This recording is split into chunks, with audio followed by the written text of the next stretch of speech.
sesuatu terjadi. Ku percaya semua untuk kebaikanku.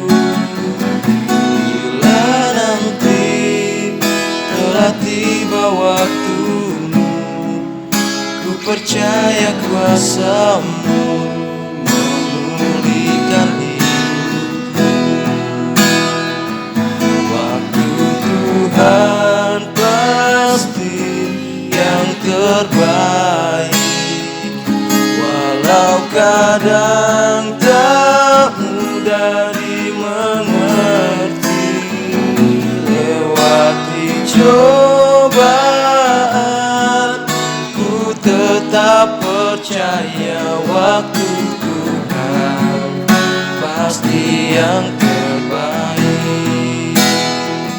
Waktu Tuhan pasti yang terbaik, walau kadang tak mudah dimengerti. Lewati cobaan, ku tetap percaya waktu Tuhan pasti yang terbaik. Waktu Tuhan pasti yang terbaik.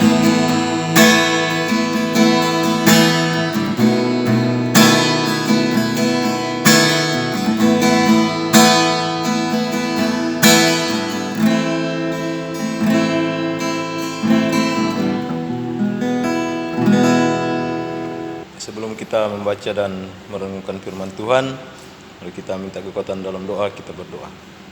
Terima kasih Tuhan atas penyertaan-Mu dalam kehidupan kami.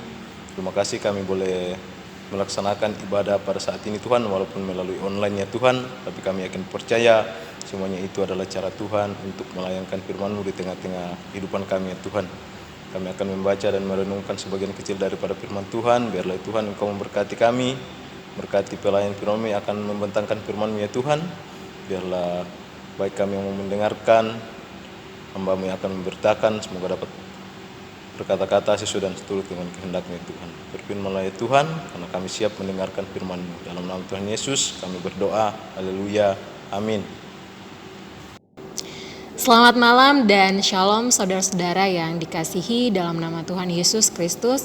Hari ini kita akan belajar bersama-sama mengenai firman Tuhan yang terambil di kitab Mazmur 55 ayatnya yang ke-23.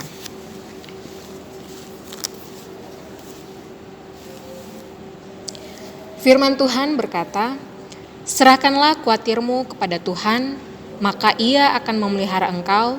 Tidak untuk selama-lamanya dibiarkannya orang benar itu goyah." Bahan renungan kita pada malam hari ini saya beri judul Hidup yang Berserah di Dalam Tuhan. Saya percaya bahwa setiap manusia yang lahir di dunia ini pasti pernah mengalami masalah.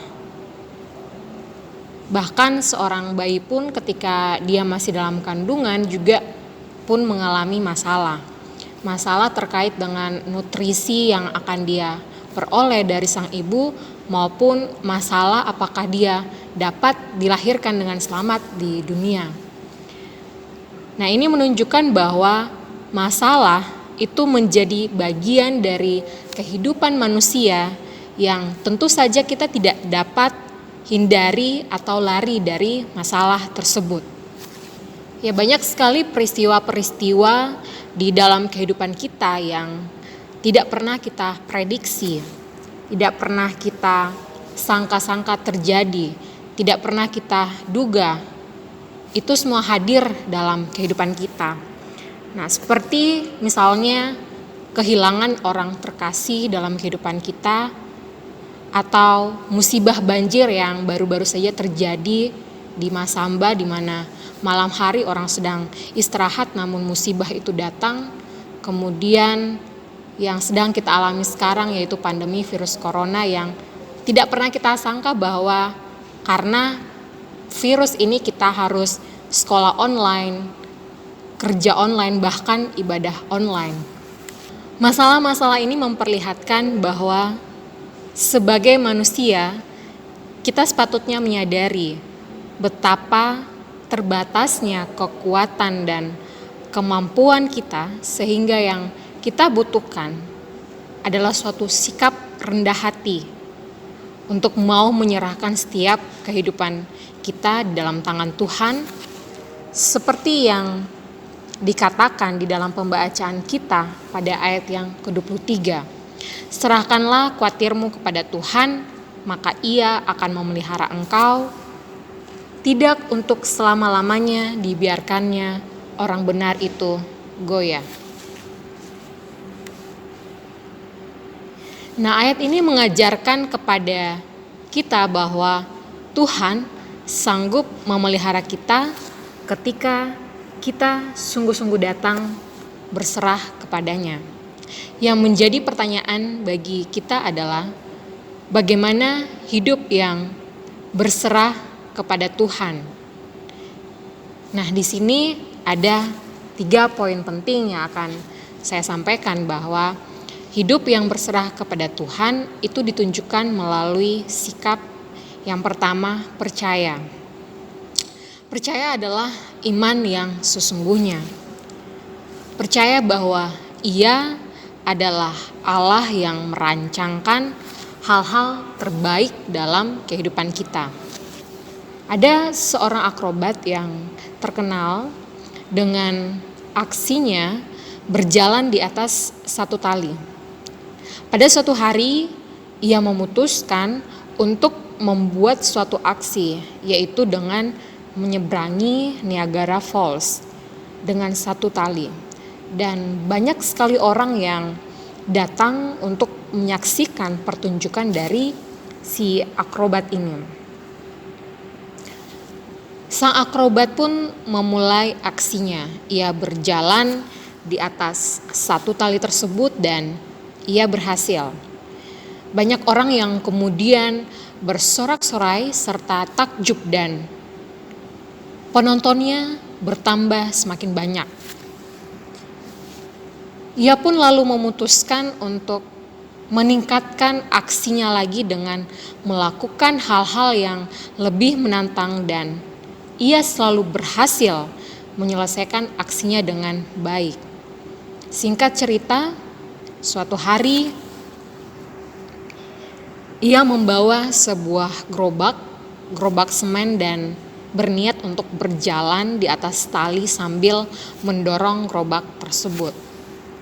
Semua orang tahu bahwa tidak mudah melakukan aksi tersebut karena harus menjaga keseimbangan dari gerobak itu. Tetapi apa yang terjadi, saudara-saudara sekalian, ketika si akrobat memulai aksinya, ia berjalan di atas satu tali sambil mendorong gerobak semen itu. Dan lagi-lagi dia berhasil. Semua orang takjub, bersorak-sorai dan percaya bahwa ia adalah akrobat yang sangat luar biasa. Kemudian ia berseru kepada penontonnya, "Siapa yang percaya bahwa saya dapat mendorong kembali gerobak ini kembali ke seberang?" Semua orang langsung berteriak dan berkata bahwa mereka percaya si akrobat bisa melakukannya. Kemudian si akrobat bertanya lagi, "Siapa yang mau masuk ke dalam gerobak itu dan bersama-sama dengan aku untuk menyeberangi Niagara Falls dengan satu tali?" Tetapi apa yang terjadi, saudara-saudara?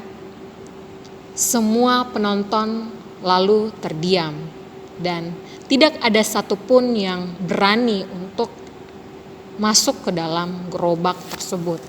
Nah, bukankah di dalam kehidupan kita seringkali kita juga melakukan hal serupa? Kita berseru dan berdoa kepada Tuhan bahwa kita percaya semua rancangan-rancangannya dalam kehidupan kita. Tetapi ketika Tuhan mengatakan oke, silahkan masuk ke dalam gerobak ini dan aku akan mendorongmu menyeberangi tali ini, perlahan kita mundur. Di dalam kehidupan manusia, kita baru percaya kepada seseorang ketika kita telah melihat hal yang dia perbuat. Tetapi sangat berbeda ketika percaya kepada Tuhan. Percaya kepada Tuhan adalah suatu tindakan diri kita untuk mau tetap berkata, Tuhan, aku tetap percaya kepadamu kalaupun aku belum melihat sesuatu terjadi, dan aku akan tetap percaya kepadamu kalaupun bukan kehendakku yang terjadi. Disinilah letak perbedaan kata percaya kepada manusia dan percaya kepada Tuhan. Manusia percaya kepada manusia lainnya karena telah melihat fakta yang telah terjadi, tetapi manusia seharusnya percaya kepada Tuhan karena belum melihat dan akan tetap percaya setelah melihat apa yang akan terjadi. Di dalam Mazmur 23 ayat 3-4 berkata, Ia menyegarkan jiwaku, Ia menuntunku di jalan yang benar oleh karena namanya. Sekalipun aku berjalan di dalam lembah kekelaman, aku tidak takut bahaya, sebab Engkau besertaku, gadamu dan tongkatmu itulah yang menghibur aku. Tuhan tidak hanya ingin kita berkata, aku berserah kepadamu atau aku percaya kepadamu, tetapi Tuhan ingin agar kita sungguh-sungguh mau menempatkan diri kita, hidup kita ke dalam gerobak kehidupan selagi Ia, Tuhan, mendorong kita menyeberangi tali persoalan tersebut. Poin yang kedua adalah hidup berkenan di hadapannya. Sikap berserah diri kepada Tuhan adalah hidup yang berkenan kepadanya. Hidup yang berkenan ditunjukkan dengan sikap rendah hati di hadapan Tuhan. Orang-orang yang rendah hati selalu merasa miskin di hadapan Tuhan karena menyadari betapa mereka memiliki kemampuan atau kekuatan yang sangat terbatas. Ada tertulis di dalam Matius 5 ayat yang ketiga, berbahagialah orang yang miskin di hadapan Allah, karena merekalah yang mempunyai kerajaan sorga. Miskin di sini berarti bahwa kita menyadari keterbatasan kita, ketidakmampuan kita, sehingga kita butuh pertolongan Tuhan. Orang yang berserah kepada Tuhan secara benar pasti berusaha agar hidupnya selaras dengan kehendak Tuhan. Jadi hidup berserah kepada Tuhan itu tidak dapat dipisahkan dari hidup yang sesuai dengan kehendaknya. Banyak sekali orang-orang yang hidup dalam ketidaktaatan, hidup menurut kehendak sendiri dan tidak mau merendahkan diri di hadapan Tuhan. Tapi mereka menuntut Tuhan untuk menjawab doa-doanya dan memenuhi segala yang dibutuhkan. Nah, bukankah ini suatu sikap yang tidak baik dan sangat mempermainkan Tuhan? Orang yang demikian tidak selayaknya menuntut banyak hal kepada Tuhan. Jika ada di antara kita yang bersikap demikian, hal terbaik yang harus kita lakukan adalah segera bertobat sebelum Tuhan bertindak. Seperti di dalam kitab Yesaya 65 ayat 12 berkata, Aku akan menentukan kamu bagi pedang, dan kamu sekalian akan menekuk lutut untuk dibantai. Oleh karena ketika aku memanggil kamu, kamu tidak menjawab. Ketika aku berbicara, kamu tidak mendengar, tetapi kamu melakukan apa yang jahat di mataku dan lebih menyukai apa yang tidak berkenan kepadaku. Poin yang ketiga adalah melangkah dengan iman. Sikap berserah diri kepada Tuhan yang ketiga adalah melangkah dengan iman. Terkadang kita berkata bahwa saya sudah berserah kepada Tuhan, saya telah menyerahkan semua persoalan saya kepada Tuhan, saya telah berdoa tiap malam, bahkan saya telah berpuasa, tetapi kenapa masih saja saya menghadapi persoalan yang tidak pernah kunjung mendapatkan jawaban? Firman Tuhan berkata bahwa iman tanpa perbuatan pada hakikatnya adalah mati. Tidak cukup hanya percaya, tidak cukup hanya beriman, tetapi mengambil langkah untuk mau melakukan tindakan iman itu penting.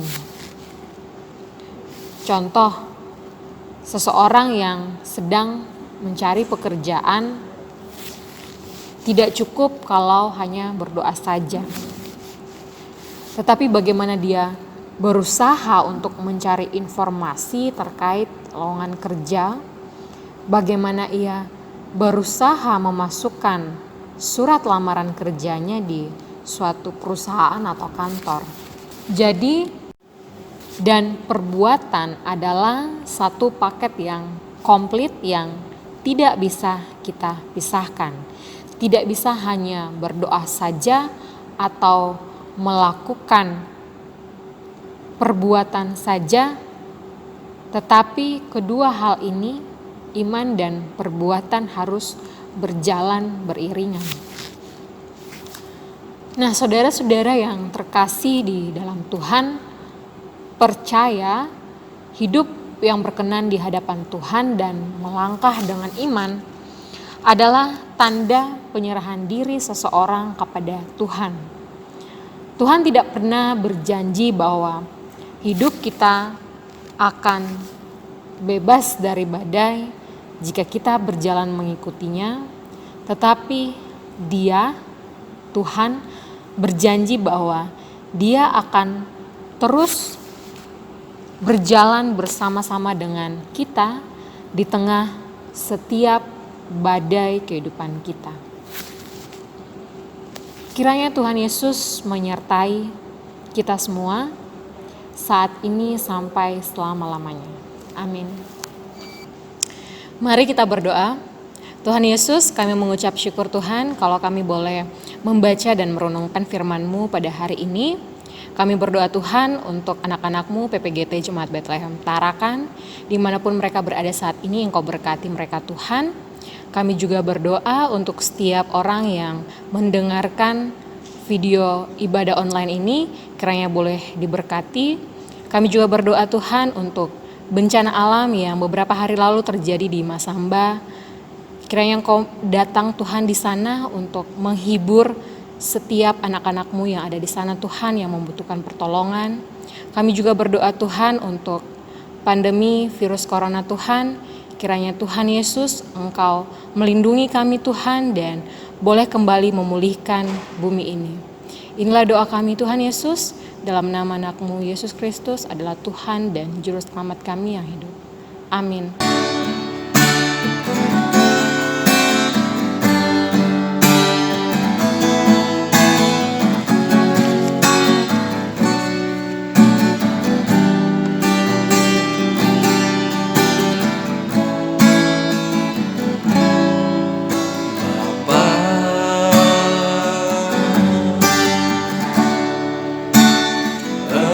Engkau sungguh baik, kasih-Mu melimpah di hidupku.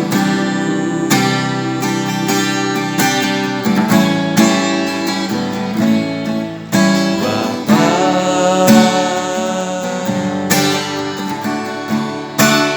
ku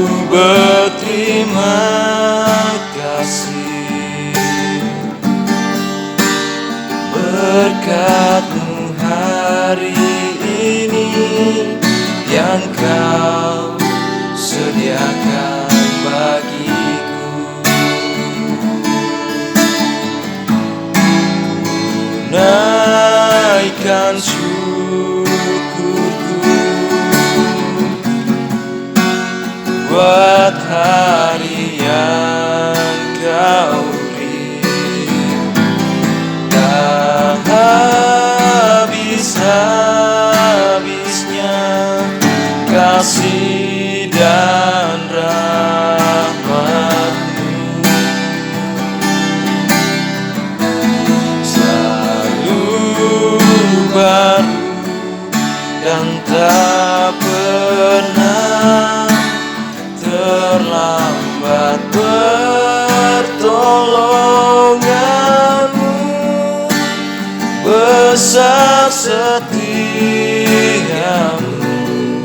di sepanjang hidupku.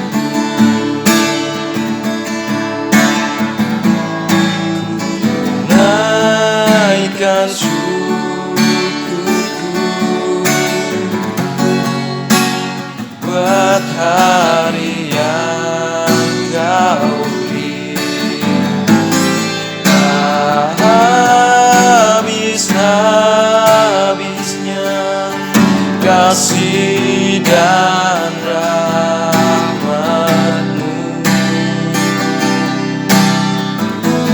selalu baru dan tak pernah terlambat pertolongan-Mu.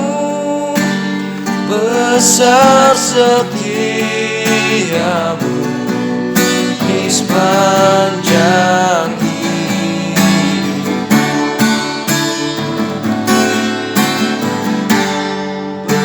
Besar setia-Mu di sepanjang hidupku.